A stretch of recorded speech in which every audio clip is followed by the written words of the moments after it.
I'm going to show you a 5-step framework on how you can retire in 7 years, starting with $0. And before we jump right in, I want to let you know that I've actually made this template, this blueprint, downloadable so that you can have access to it, no cost. All you got to do is subscribe to the 1 Minute Money newsletter. Not only will you get access to have this blueprint at your fingertips and all the research that I've put along with it, but you'll also get access to my weekly newsletter where it's putting out a helpful money tip in less than 1 minute that you can easily digest. It's not super complicated and no fluff. Within a minute, you're going to be able to walk away with knowledge that maybe you didn't have before or that you could pass on to somebody else to help them get a better understanding. So let's dive right into this and look at the 5-step plan that you can go from $0 to retirement. Now, not everybody likes the idea of retirement, but let's put it this way. It could be financial independence. It doesn't have to be necessarily sitting on the beach doing absolutely nothing. That's not necessarily how I view retirement. Financial independence is just where you have enough money coming in that you no longer need to stress or even show up to your job because you have more money coming in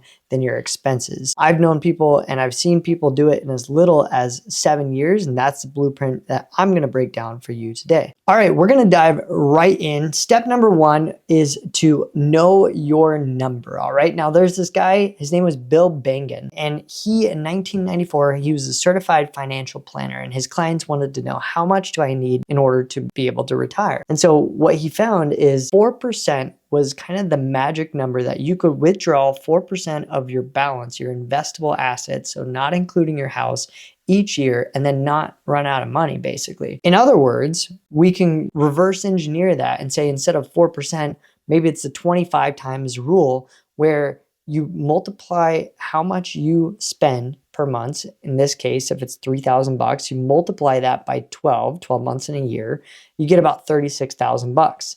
And you multiply that number, 36,000, by 25, that's a 25 times rule, you get $900,000, okay? And so that's your financial independence number. And there's a whole bunch of stats and data behind this number. I mean, they ran tons of tests dating back to the 1900s and found that 4% was really the sweet spot. You can see like 3%, you're definitely safe. This is over a 30-year time period. Anything beyond that, and it's up in the air.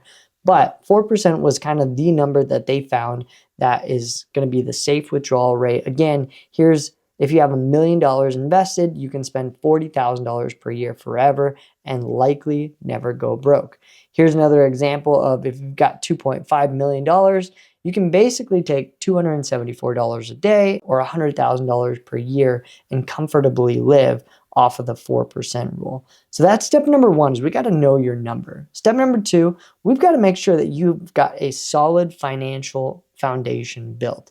Okay, and we're going to use Dave Ramsey's principles, which are phenomenal. It's the 7 baby steps, where first off, we just got to make sure that you've got some sort of an emergency fund, even if it's just a starter emergency fund, $1,000. And then after that, we're going to pay off all your debt except the house using the debt snowball method. Step number 3, we're going to move on to a fully funded emergency fund where you have 3 to 6 months of expenses set aside.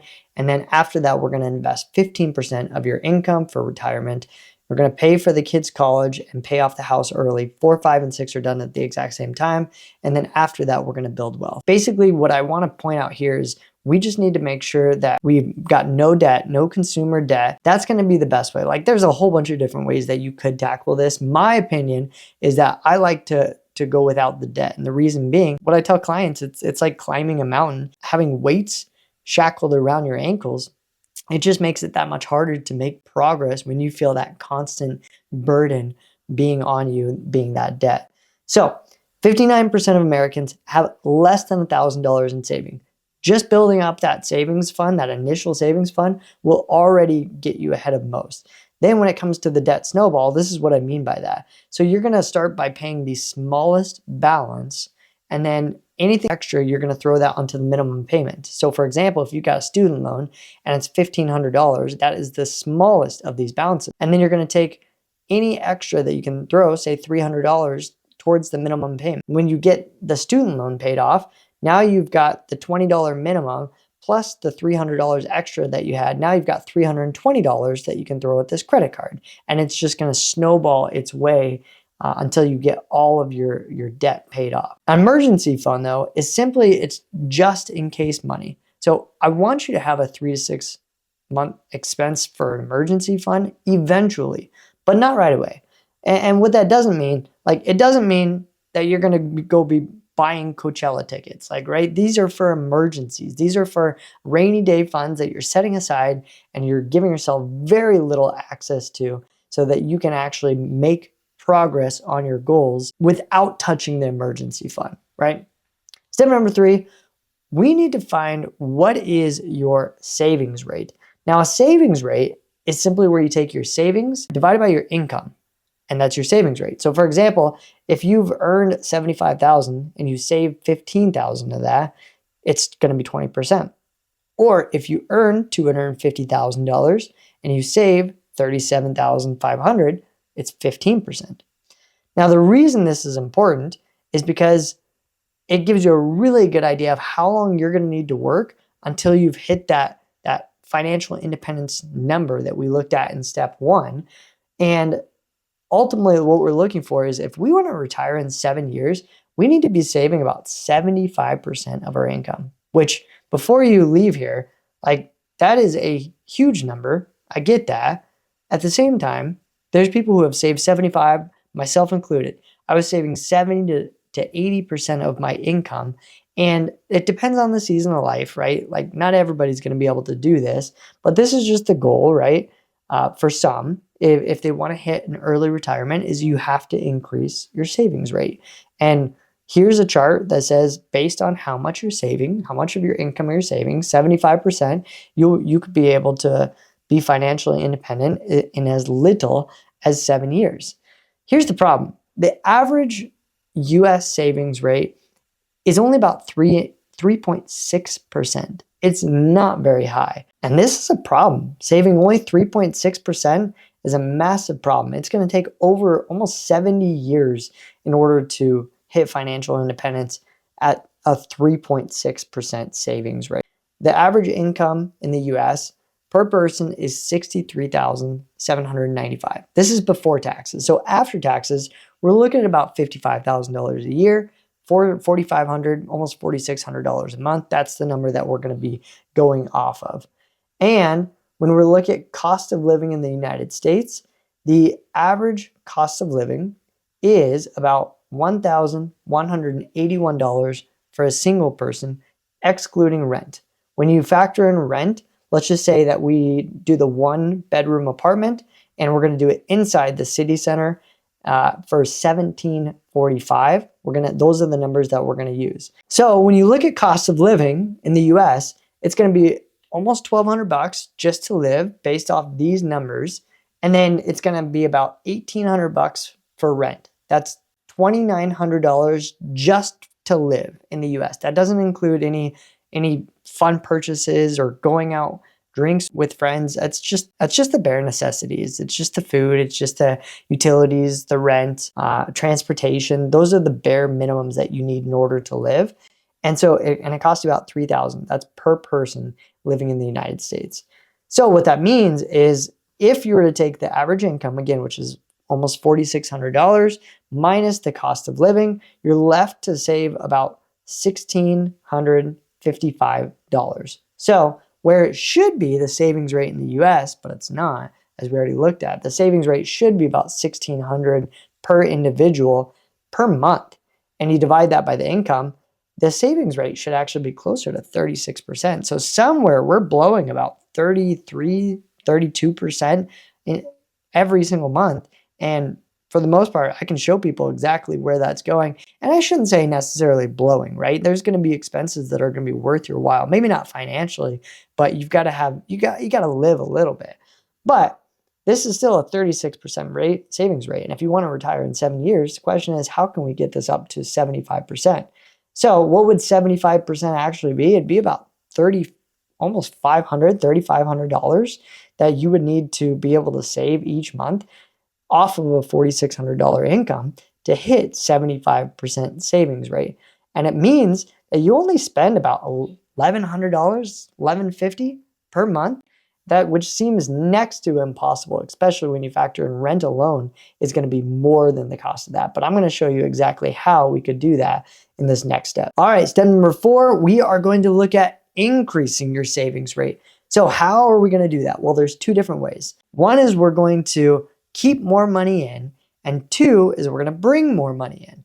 So number 1, keep more money in. We can lower your big 4 expenses. Our big 4 expenses are going to be based on this graph. It's going to be housing at 33%, transportation and food at 13%.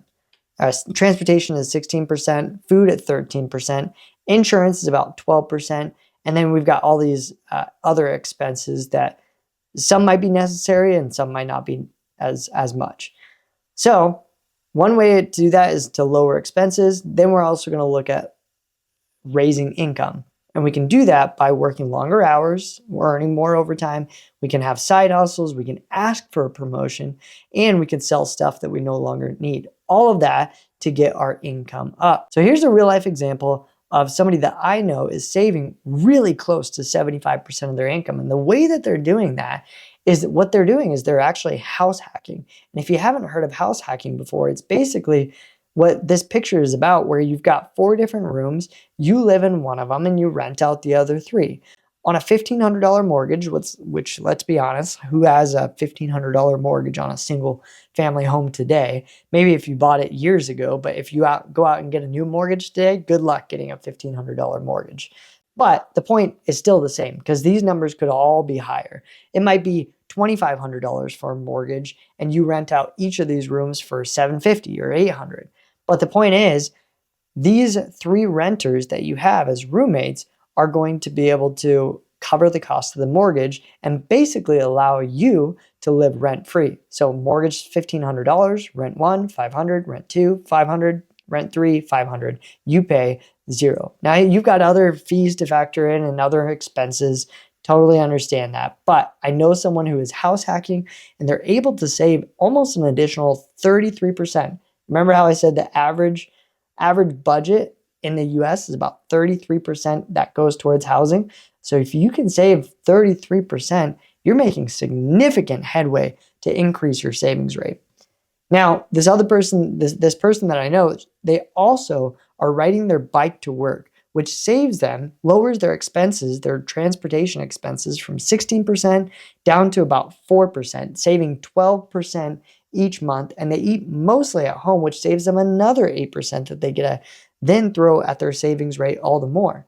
They also just pay a liability insurance on a used vehicle, which saves them a significant amount versus, say, a new car and buying comprehensive insurance in case something happens.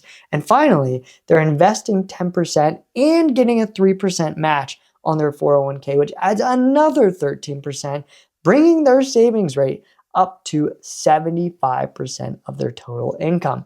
It's phenomenal. People do this out there, guys, and that's what I want you to see as well. So here's an example of the millionaire bike. Not only are you saving money, but you're getting more healthy, you're getting more fit financially, and then you're able to invest what you're saving not only in transportation costs, but insurance costs in order to actually build the future that you want. So that's step 4, is how can we increase your savings rate? All right, we're on to step number 5. And what we're gonna do is we're gonna come back over here.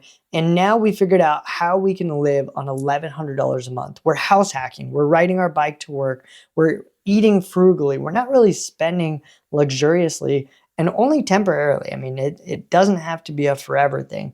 And so we're gonna take this number, $1,100, we're gonna multiply that by 25. So we've got 1146 multiplied by 25, and then also by 12 for the amount of months in a year. And we've got $343,800, okay?